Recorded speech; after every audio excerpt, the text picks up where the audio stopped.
Hi, it's Katie with Finn's Frog Farm. I am back from the Reptile Expo and I got two things while I was at the expo.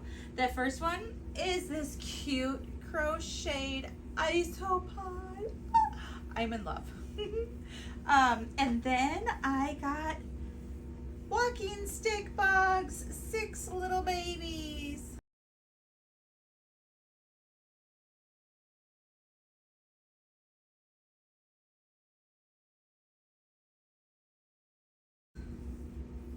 So now, like any good pet owner, I need to build a habitat. So I have this 8x8x12 Exoterra habitat. I bought this as a grow out for morning geckos, but I never got around to building it out, so it'll be perfect to house these little walking stick bugs until I'm able to get them into a larger, more suitable habitat. So let's build it out. I'm going to be using products that we sell on Amazon and our website. First is false bottom, and we have a 4-quart size bag, which will be plenty. I have substrate barrier and ABG mix. So let's get started.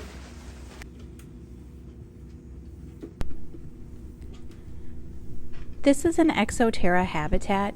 It's 8x8 by 12 inches tall. It has one single door for the opening, which is nice because it gives that clear see-through view of the entire habitat. It has a screen top with easy latches to get on and off. It has a background on it. The background is removable.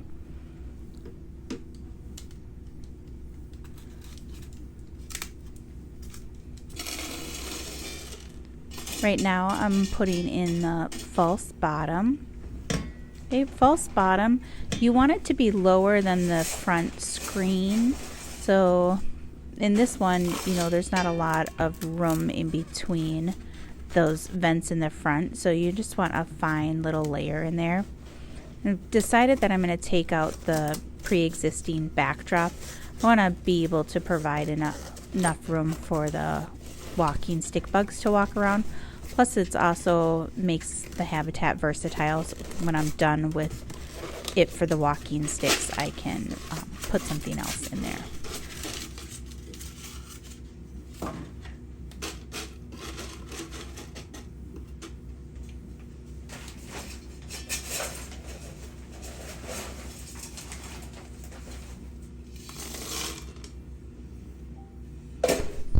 This is the substrate barrier that we're going to be putting in there.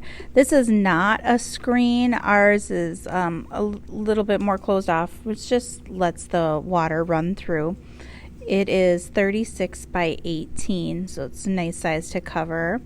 I'm going to cut a little bit larger than the opening because I want it to come up a little bit on the sides, and so when I fill it with that ABG mix, that it will not fall through. So we want to leave that bottom layer of false bottom a way that water can soak through that ABG mix.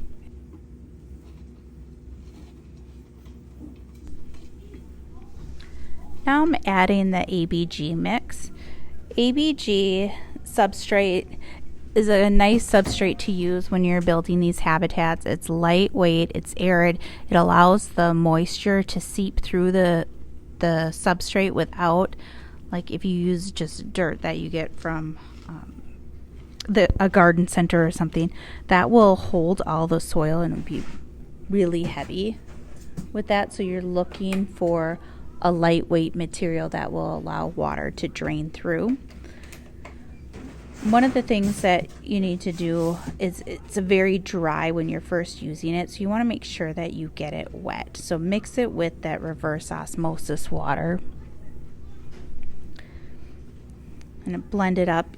You can do it inside the habitat, or sometimes we'll just use an ice cream bucket and dump water in there on top of the AGB mix and mix it up. And you want to have it pretty saturated, especially when it's a newly planted habitat.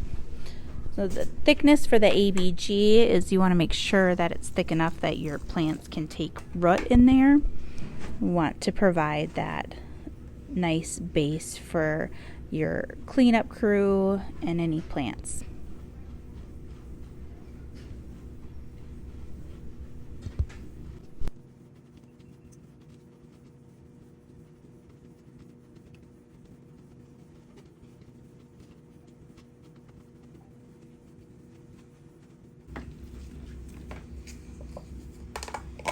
I'm going to add springtails to this habitat.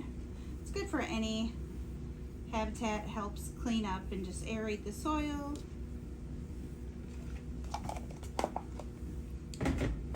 This is a clipping that I have from another plant.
The exoterras are nice because they have these awesome holes that are in the lid, and they make it really nice for tubing if you have a misting system. So you want to make sure that those are closed nice and tight if you are not having a misting system in there. Making sure those holes are closed up so animals cannot get through. Now we're going to add our adorable walking stick bugs into their new habitat. I have 6 of them.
Thank you for watching and following along on our adventures at Finn's Frog Farm.